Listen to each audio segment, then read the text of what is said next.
Hello, Futureheads. Hello. Hi. Yeah, 2 years ago since News and Tributes, I've read there a lot of stuff happened in the meantime. Yeah. Let's start with the album News and Tributes. Yeah. And then just the music.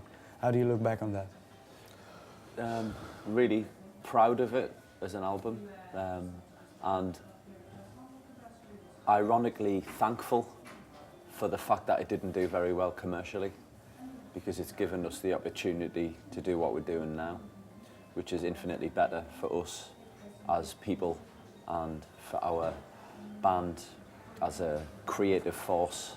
And it's all down to the fact that we made quite an avant-garde, quite melancholic second album when people expected us to make a very hard-rocking, upbeat party album. Yeah, what was the mood and why did the album sound like it sounded like? You just wanted to... Just did.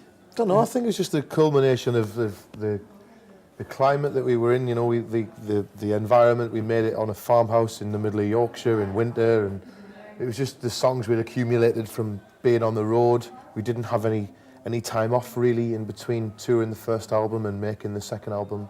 But I think as an album as a whole, I think it's more accomplished than the first record in terms of sounding like all one record.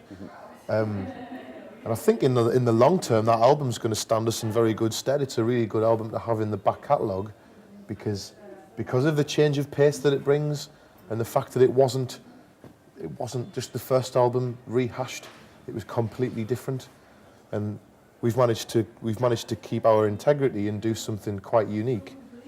And in the long term, fingers crossed, we won't suffer from that because we've got a very exciting new beginning for this third record now as well. Yeah, okay. But then what happened? You started touring the album. Did you also feel that the audience didn't understand it, or what? I think Yeah. it was very confusing for a lot of people, the album. And you know what? I can understand that. I can understand why that would be. But when you're making an album, you have to just follow where it takes you. Otherwise, you're being contrived, and you're actually being a bit cynical by, you know, thinking, no, this needs to be more commercial, or, you know, then suddenly it's like, you know, doing dot to dot rather than painting a massive thing. You're just kind of following a structure. You can't let radio steer the ship, or the fans steer the ship, or anyone but the band, really. You know, you know, every band should be allowed to make mistakes.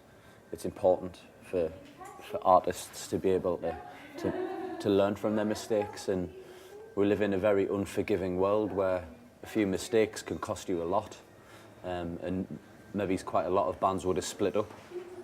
Yeah, so, well, because what exactly happened, you got eventually dropped by the label you were on. Yeah. But was it already, when did trouble start with the label? Was it just because it wasn't a commercial success, the album? Trouble started with the label from the point that we delivered News and Tributes as a finished album.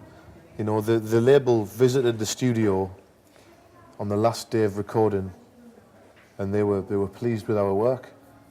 Initially, you know, they thought we'd made a progressive album. They thought that we'd made a lot of changes, but that all those changes were valid.